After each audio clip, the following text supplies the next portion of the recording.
स्वागत है आप लोगों का एक बार फिर से हमारे इस ऑनलाइन वीडियो के सीरीज़ में।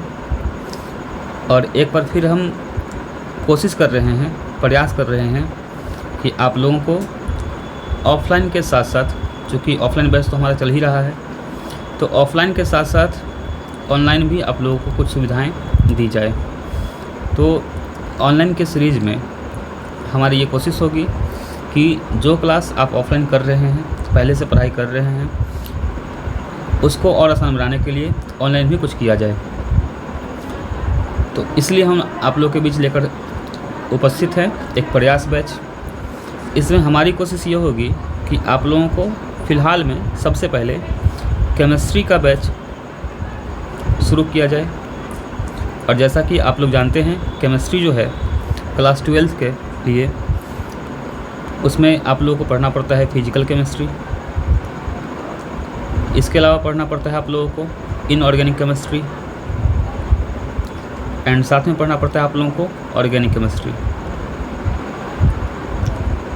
तो हमारी यह कोशिश होगी कि क्लास 12 के केमिस्ट्री के इस बैच के लिए आप लोगों को free of cost physical chemistry, inorganic और ऑर्गेनिक, ये तीनों केमिस्ट्री का जो रिवीजन होगा, या एक तरह से कहिए कि जो फ्रेश स्टूडेंट है उनके लिए भी ये सार्थक होगा, उनके लिए भी ज़रूरी होगा। इस बैच को हम लास्ट तक लेके चलें।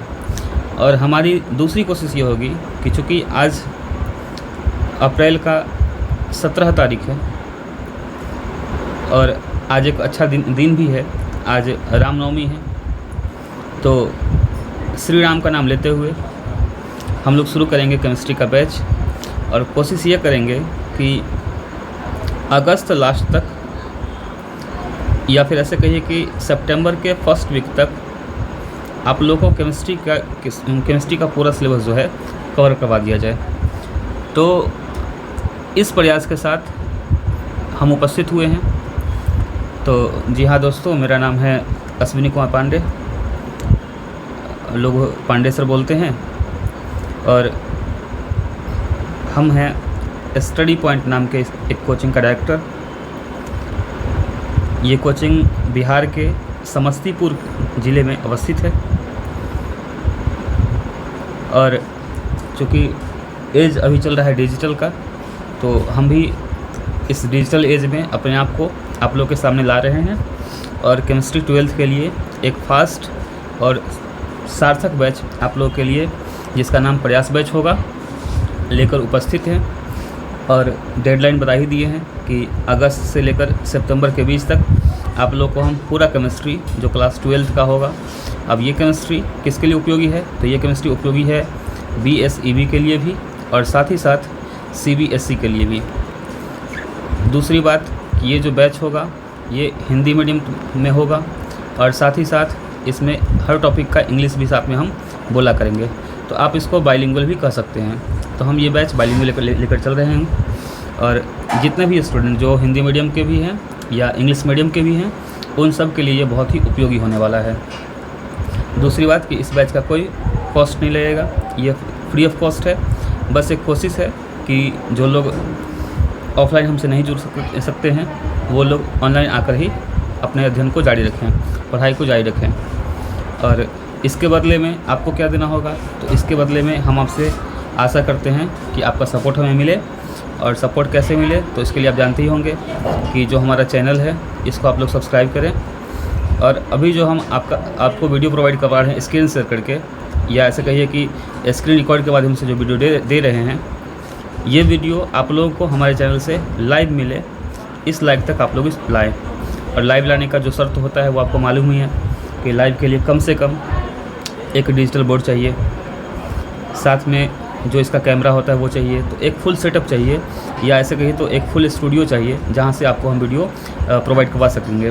फ़िलहाल में इन सब फैसिलिटी को दरकिनार करते हुए हम लोग शुरू करेंगे स्क्रीन रिकॉर्ड के माध्यम से ही।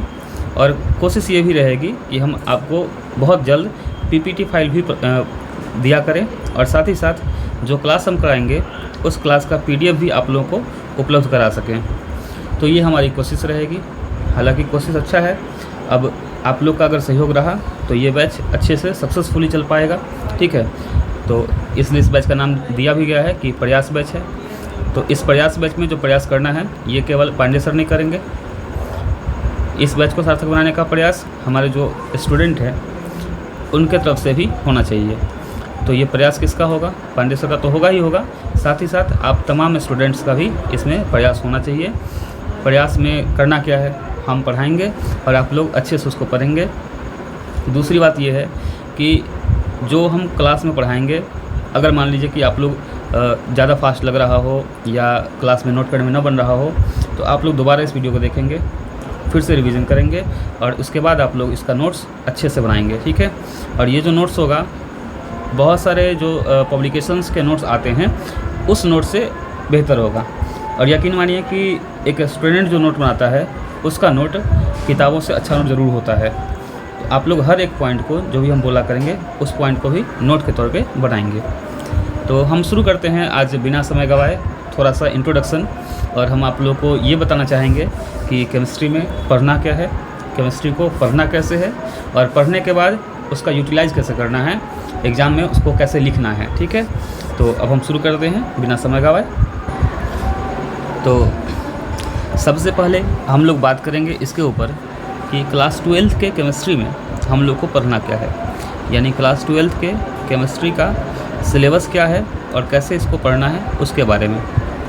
तो क्लास 12th में केमिस्ट्री को अगर हम क्लासीफाइड करते हैं तो सबसे पहला जो होगा, जो फर्स्ट ऑफ ऑल होगा, वो हमारा होना है फिजिकल केमिस्ट्री। सबसे पहले हम लोग पढ़ाई करेंगे किसका? फिजिकल केमिस्ट्री का। तो हम लोग को पहले शुरू करना है फिजिकल केमिस्ट्री। फिजिकल केमिस्ट्री का हिंदी क्या हो जाता है? इसका हिंदी हो जाएगा भौतिक रसायन। तो सबसे पहले हम लोग शुरू करने वाले हैं भौतिक रसायन के बारे में, यानी फिजिकल केमिस्ट्री के बारे में। फिजिकल केमिस्ट्री में हम लोगों को पढ़ने क्या है? तो इसमें टोटल 5 चैप्टर हम लोग को पढ़ने हैं, ठीक है। कौन कौन सा? पहला हम लोग पढ़ना है, पहला हमारा होगा पदार्थ की ठोस अवस्था, यानी कि सॉलिड स्टेट ऑफ मैटर। दूसरा है विलयन तथा अनुसंख्यक गुणधर्म, सॉल्यूशन एंड कॉलिगेटिव प्रॉपर्टी। तीसरा होना है वैद्युत रसायन, यानी कि इलेक्ट्रोकेमिस्ट्री। चौथा होना है रासायनिक गतिकी, यानी कि केमिकल काइनेटिक। एंड पाँचवा है सरफेस केमिस्ट्री, यानी कि पृष्ठीय रसायन। तो ये हमारे 5 चैप्टर हैं जो हम लोग को फिजिकल केमिस्ट्री के अंदर पढ़ना है। थोड़ा सा इस चैप्टर के अंदर चलते हैं और इंट्रोडक्शन लेते हैं कि इस चैप्टर के अंदर क्या है। जब हम बात कर रहे होते हैं पहले चैप्टर का, यानी कि सॉलिड स्टेट ऑफ मैटर की बात कर रहे हैं, तो आप लोग को मालूम होगा कि मैटर जो होते हैं, यानी जो पदार्थ होते हैं, इस मैटर को स्टेट के अकॉर्डिंग 3 पार्ट्स में डिवाइड किया गया है। यानी कि अगर पूछा जाए कि स्टेट्स ऑफ मैटर कितने होते हैं, पदार्थ की अवस्था कितनी होती है, तो मुख्य रूप से 3 प्रकार की इसकी अवस्थाएं होती है। कौन कौन सा? एक हो गया ठोस अवस्था, यानी कि सॉलिड। दूसरा जो है वो क्या हो जाएगा? वो आता है लिक्विड, यानी कि द्रव अवस्था। एंड तीसरा जो है वो है गैसियस स्टेट, यानी कि गैसीय अवस्था। अच्छा, यहाँ पर ध्यान देने योग्य बात क्या है कि द्रव जो होता है और जो द्रव्य होता है, इन दोनों में एक खासा अंतर है। द्रव्य एक तरह से पर्यायवाची शब्द है पदार्थ का, तो पदार्थ को द्रव्य कहते हैं, जबकि द्रव जो है वो पदार्थ की एक अवस्था है। ये पदार्थ की एक अवस्था है, यानी कि लिक्विड फॉर्म है, ठीक है।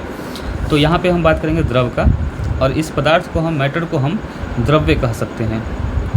तो ऐसा भी कह सकते हैं कि द्रव्य के 3 अवस्थाएं, कौन कौन? ठोस, द्रव और गैस, ठीक है। तो चैप्टर फर्स्ट के अंदर हम लोग को पढ़ना क्या है? पढ़ना है केवल मैटर का जो सॉलिड फॉर्म है, जो ठोस अवस्था है, केवल ये पढ़ना है। और इसलिए चैप्टर का नाम बना हुआ है सॉलिड स्टेट ऑफ मैटर, ठीक है। तो हम लोग इसके अंदर का बात करेंगे। आप लोगों ने बेसिक क्लास में पढ़ा होगा कि साइज़ एंड वॉल्यूम, यानी कि आकार और आयतन, इन 2 क्वांटिटी के अनुसार हम लोग सॉलिड को, लिक्विड को और गैस को क्लासिफाइड करते हैं, बांटते हैं। कैसे बांटते हैं? तो ऐसा पढ़ने मिला होगा आप लोगों को क्लास, बेसिक क्लास में, कि जो सॉलिड होते हैं इसका साइज़ और वॉल्यूम दोनों फिक्स होता है, यानी आकार और आयतन दोनों निश्चित होता है। जबकि द्रव के अंदर आयतन तो निश्चित होगा लेकिन आकार निश्चित नहीं होता है। और गैस का साइज़ और वॉल्यूम दोनों का दोनों फिक्स नहीं रहता है, यानी कि निश्चित नहीं होता है। तो ये आप लोगों ने बेसिक में पढ़ा होगा। तो हम लोगों को इस चैप्टर के अंदर गैस के बारे में और लिक्विड के बारे में बातचीत नहीं करना है। बात करना किस पर है? केवल और केवल सॉलिड के बारे में बात करना है। थोड़ा सा सॉलिड को अगर और नीचे तक देखें तो सॉलिड फॉर्म जो होता है, यानी पदार्थ की जो ठोस अवस्था है, ये ठोस अवस्था यानी ठोस को हम लोग डिवाइड कर सकते हैं 2 फॉर्म में। यानी solid can be classified into 2 parts. First of all क्रिस्टलीय ठोस, यानी कि क्रिस्टलाइन सॉलिड, एंड सेकंड अक्रिस्टलीय ठोस, यानी कि नॉन क्रिस्टलाइन सॉलिड। ठीक है, crystalline solid and non crystalline solid, क्रिस्टलीय ठोस और अक्रिस्टलीय ठोस, इन 2 प्रकारों में से हम बांटते हैं। और क्लास 12 के अंदर जब हम पढ़ाई करेंगे तो हम लोग को मैक्सिमम टाइम बात करना है क्रिस्टलीय ठोस के बारे में। तो अधिक से अधिक पढ़ाई क्रिस्टल का करना है और बहुत कम केवल इंट्रोडक्शन लेवल का पढ़ाई करना है अक्रिस्टलीय के बारे में। तो अक्रिस्टलीय का जो पढ़ाई इस चैप्टर में होना है वो क्या होना है? वो होना है इंट्रोडक्शन लेवल का। जबकि क्रिस्टलीय का जब हम पढ़ाई करेंगे तो ये जाएंगे हम लोग डीप लेवल में। इसके बारे में हम लोग अच्छे से पढ़ाई करेंगे कि क्रिस्टल बनता कैसे है, इसके अंदर क्या क्या होता है, इसके अंदर का प्रॉपर्टी क्या क्या है, ये सब हम इसके अंदर पढ़ेंगे। साथ ही साथ इसमें हम ये भी पढ़ेंगे कि 1-2 साइंटिस्ट का चर्चा पढ़ लेंगे। जैसे एक मिलर का आएगा चर्चा, मिलर नाम के साइंटिस्ट का, दूसरा ब्रेवेस नाम का साइंटिस्ट का, इसके अलावा ब्रैग नाम के साइंटिस्ट का। तो हम लोग 2-3 साइंटिस्ट का भी चर्चा इस चैप्टर के अंदर करेंगे, एक मिलर, दूसरा ब्रेवेस एंड तीसरा ब्रैग। ठीक है, तो ये सब जो साइंटिस्ट का नाम आ रहा है ये सब भी आएगा केवल क्रिस्टलाइन सॉलिड के लिए, यानी कि क्रिस्टलीय ठोस के लिए। जबकि पहले ही हमने बोला है कि अक्रिस्टलीय में क्या करना है, केवल हम लोग को इंट्रोडक्शन लेवल का पढ़ाई करना है। ठीक है, तो ये हुआ हमारा पहला चैप्टर का इंट्रोडक्शन, यानी कि सॉलिड स्टेट ऑफ मैटर के बारे में। आज की वीडियो सेशन में हम लोग 5 चैप्टर का पहले इंट्रोडक्शन पढ़ेंगे और उसके बाद चैप्टर 1 शुरू करेंगे। और चैप्टर 1 जब हम शुरू करेंगे सॉलिड स्टेट ऑफ मैटर, तो इसके अंदर क्या क्या सिलेबस होगा उन सिलेबस को पहले पढ़ेंगे और सिलेबस के अकॉर्डिंग शुरू करेंगे फर्स्ट पॉइंट से लेकर लास्ट पॉइंट की ओर। ठीक है, और इन सब को आराम से ख़त्म करेंगे। ठीक है, और सब कुछ ख़त्म करते हुए हम लोग कोशिश करेंगे कि अगस्त लास्ट तक या सितंबर के फर्स्ट वीक तक आप लोग का सिलेबस ख़त्म कर दिया जाए। साथ ही साथ जो लोग हमको जानते होंगे पहले से, उनको मालूम होगा कि केमिस्ट्री के साथ साथ आप लोग को फिजिक्स का वीडियो भी हम प्रोवाइड करने वाले हैं।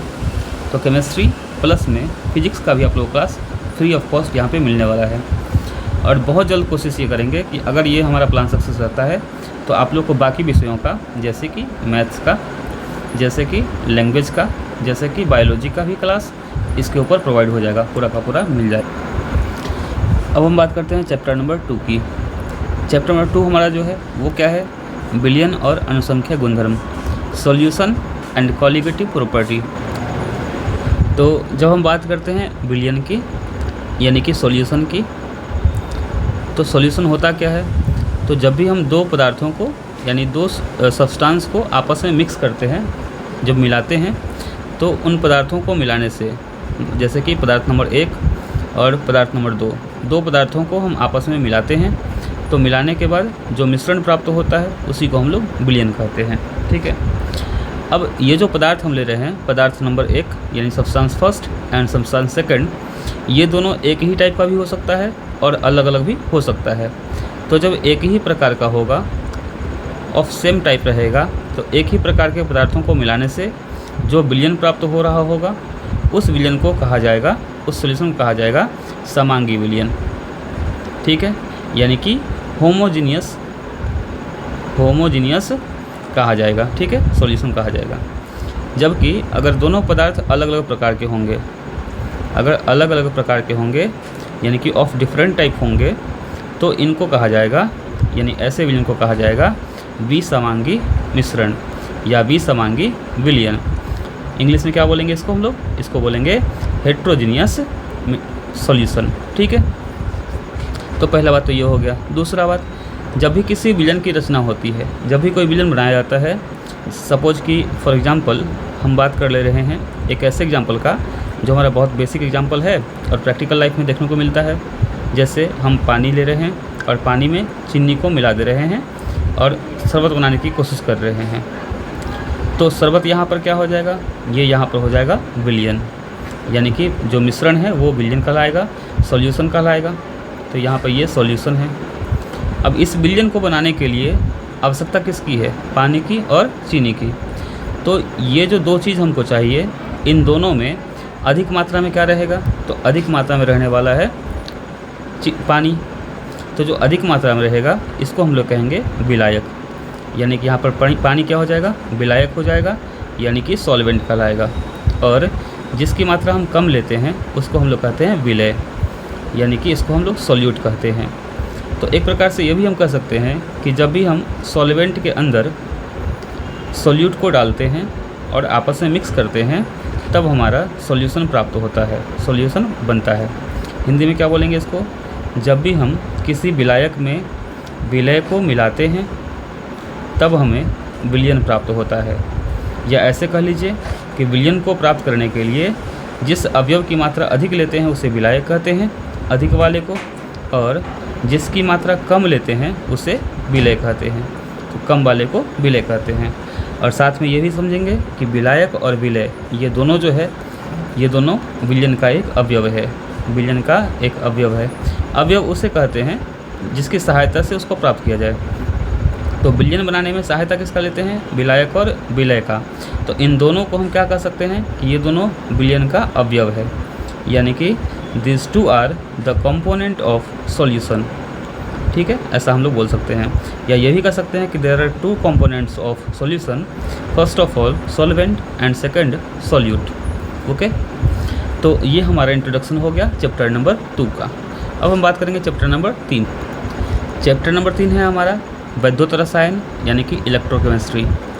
अब ये चैप्टर बहुत इंटरेस्टिंग है। कारण क्या है कि इलेक्ट्रिसिटी आप लोगों को कहाँ पढ़ना है, ये पढ़ना है फिजिक्स के अंदर। ठीक है, और रसायन यानी कि रासायनिक अभिक्रिया जो है, यानी केमिकल रिएक्शन जो है, ये आप लोगों को कहाँ पढ़ना है, तो केमिकल रिएक्शन पढ़ना है हम लोगों को केमिस्ट्री के अंदर। तो ये एक ऐसा चैप्टर है जो फिजिक्स और केमिस्ट्री का कॉम्बिनेशन है। ठीक है, तो हम लोग को इसका ध्यान रखना है। दूसरी बात कि इस केमिस्ट्री के अंदर हम लोग दो चीज़ों का अध्ययन करने वाले हैं। दो चीज़ कौन कौन सा, एक हम लोग पढ़ने वाले हैं विद्युत ऊर्जा के बारे में, एक पढ़ेंगे विद्युत ऊर्जा के बारे में, और दूसरा पढ़ेंगे हम लोग रासायनिक अभिक्रिया के बारे में, यानी कि केमिकल रिएक्शन के बारे में। तो हम लोग को दो चीज़ों का पढ़ाई यहाँ पर करना है। एक पढ़ना है विद्युत ऊर्जा यानी कि इलेक्ट्रिक एनर्जी, एंड सेकंड पढ़ना है केमिकल रिएक्शन यानी कि रासायनिक अभिक्रिया के बारे में। ठीक है, केमिकल रिएक्शन।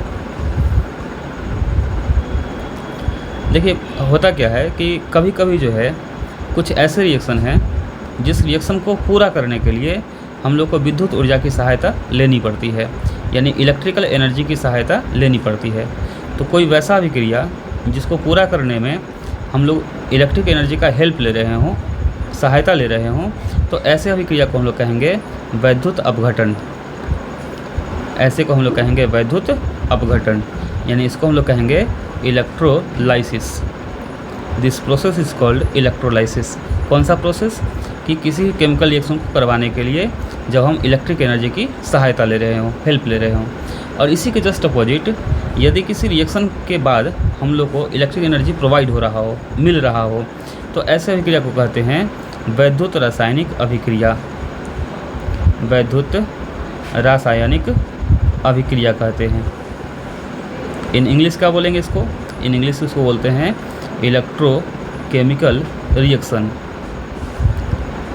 तो इसका अर्थ ये हो गया कि इस चैप्टर के अंदर हम लोग दो अभिक्रियाओं का अध्ययन करने वाले हैं।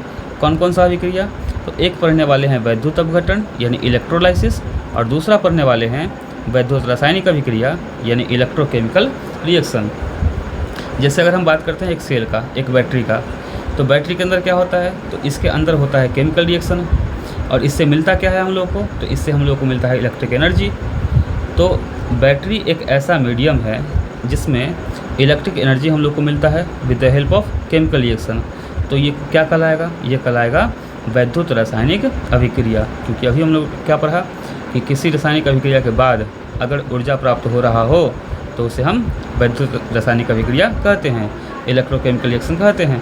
तो अभी बैटरी के अंदर जो है कौन सा अभिक्रिया होता है, इसके अंदर होता है वैद्युत रासायनिक अभिक्रिया होता है। और अपघटन का विशेष उपयोग जो है मेटलर्जिकल ऑपरेशन में हम लोग को पढ़ना पड़ेगा। इनऑर्गेनिक में इसका बहुत सारा उपयोग है। तो हम लोग चैप्टर 3 के अंदर ये सब बात पढ़ने वाले हैं। यानी वैद्युत रसायन जो है, इलेक्ट्रोकेमिस्ट्री जो है, ये फिजिकल केमिस्ट्री का वो ब्रांच है जिसके अंदर हम लोग इलेक्ट्रोलाइसिस, इलेक्ट्रोकेमिकल रिएक्शन, या ऐसे कहिए इलेक्ट्रिक एनर्जी, केमिकल रिएक्शन और इनके बीच के रिलेशन के बारे में अध्ययन करते हैं, स्टडी करते हैं। तो अब हम चलेंगे चैप्टर नंबर 4 की ओर, यानी कि रासायनिक गतिकी की ओर। ये है हमारा चैप्टर नंबर 4, यानी कि रासायनिक गतिकी। इसमें हम लोग क्या पढ़ने वाले हैं, तो यहाँ पे रासायनिक का अर्थ हो गया रासायनिक अभिक्रिया, यानी केमिकल रिएक्शन। तो रासायनिक अभिक्रिया और गतिकी का मतलब है कि इस अभिक्रिया के होने का गति क्या है, यानी इसके होने का वेग क्या है, वेलोसिटी क्या है, किस स्पीड से हो रहा है। यानी किसी भी केमिकल रिएक्शन के पूरा होने का स्पीड क्या है, रेट क्या है, इसका पढ़ाई इस चैप्टर के अंदर हम लोग को करना है। यानी कि अभिक्रिया के होने का वेग क्या है। ध्यान ये रखना है कि हम लोग चूँकि फिजिकल केमिस्ट्री पढ़ रहे हैं, तो फिजिकल केमिस्ट्री में हम लोग अभिक्रिया कौन सा है इसके ऊपर बहस नहीं करेंगे। तो इसमें हम लोग को बिल्कुल नहीं पढ़ना है कि अभिक्रिया होता कैसे है, अभिक्रिया में कौन पार्टिसिपेट करता है, इसका तो हम लोग फिजिकल केमिस्ट्री में बिल्कुल नहीं पढ़ेंगे कि अभिक्रिया का प्रकार कौन सा है, इसका टाइप क्या है। यानी रिएक्शन के अंदर का फीचर नहीं पढ़ने वाले हैं, इसका जो प्रॉपर्टीज़ होने वाले हैं उस प्रॉपर्टी के ऊपर हम लोग बात नहीं करेंगे। बात करना किस पर है कि जो रिएक्शन हो रहा है उस रिएक्शन के होने का स्पीड क्या है, किस स्पीड से हो रहा है। अब यहाँ और ध्यान क्या देना है कि कुछ रिएक्शन ऐसे होते हैं जो बहुत फास्ट होते हैं। तो जो रिएक्शन बहुत फास्ट होते हैं, बहुत तेज़ी से होते हैं, उन रिएक्शन का भी अध्ययन इसके अंदर नहीं करना है। क्यों नहीं करना है? जैसे मान लीजिए कि हम एक सोडियम लाए और सोडियम को खुली वायु में छोड़ दिए, तो ऑक्सीजन की उपस्थिति में सोडियम आग लगाएगा, जल जाएगा। तो इतना फास्ट ये जलता है कि इसका अध्ययन हम लोग कर ही नहीं सकते हैं कि इसके जलने का स्पीड क्या है। तो ये अध्ययन करना बहुत मुश्किल है। दूसरा, जो रिएक्शन बहुत स्लो होगा, बहुत ज़्यादा धीमी गति से होगा, मंद वेग से होगा, उसका अध्ययन भी हम लोग इसमें नहीं करेंगे। जैसे कि सपोज कि एक लोहे का छड़ है, इस छड़ को 10 दिनों तक छोड़ देने पर 10 दिन तक छोड़ दिए हवा में, अब इसके अंदर जंग लग गया है। तो ये जो जंग लगा है इसका अध्ययन 10 दिनों तक बैठकर करना संभव नहीं है। तो इस कारण से जो रिएक्शन ज़्यादा तेज़ से होगा और जो रिएक्शन बहुत स्लो होगा उसका अध्ययन हम लोग इस चैप्टर के अंदर नहीं करने वाले हैं। तो अध्ययन करेंगे किसका? अध्ययन उसका करेंगे जिसका रेट मीडियम हो, यानी जिसका अध्ययन करने योग्य हो। ठीक है, तो हम लोग इस चैप्टर के अंदर यही पढ़ने वाले हैं।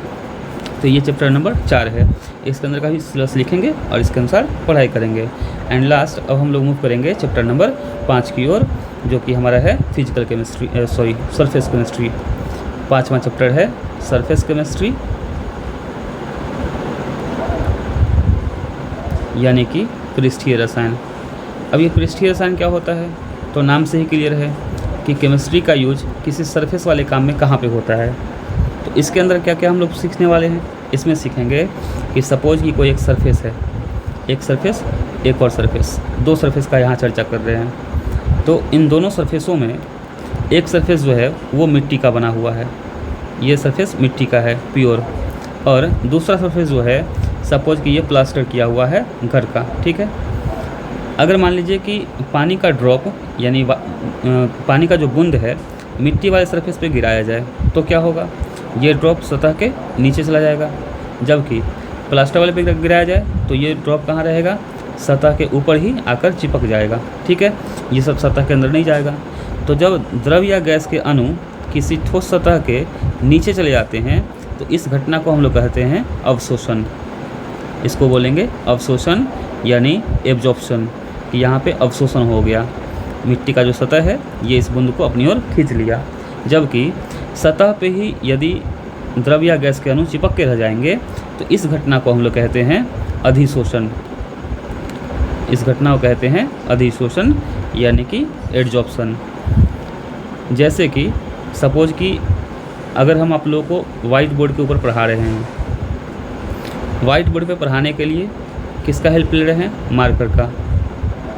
और मार्कर के अंदर क्या डाल रहे हैं? उसके अंदर डाल रहे हैं इंक, जो कि लिक्विड है।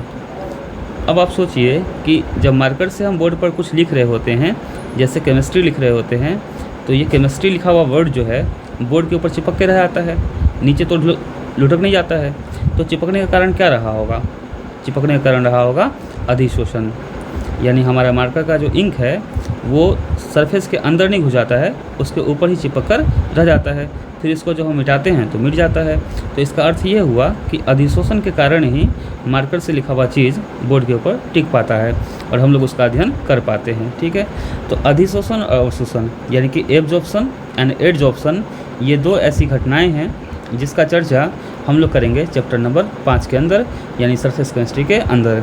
इसके अंदर और भी हम लोग ये पढ़ेंगे कि थोड़ा सा डीपली क्या पढ़ना है इसके अंदर, कोलाइडल सॉल्यूशन के बारे में, यानी कि कोलाइडी विलयन के बारे में भी इसी चैप्टर के अंदर हम लोग पढ़ाई करेंगे। और साथ में कोलाइडल सॉल्यूशन का ही एग्जाम्पल आएगा कुछ, जैसे कि इमल्सन का पढ़ाई करना होगा, जैसे कि जेल का पढ़ाई करना होगा, जैसे कि सर्फेक्टेंट का पढ़ाई करना होगा। तो ये सब जो टॉपिक आएगा ये सब सरफेस केमिस्ट्री में भी आएगा। ठीक है, तो ये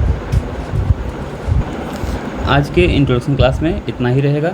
लेकिन साथ में आप लोगों से एक बार फिर से हम आग्रह करेंगे कि हमारा जो ये प्रयास बैच है, ये प्रयास सफल तभी हो पाएगा जब आपका सपोर्ट हमको प्राप्त होगा।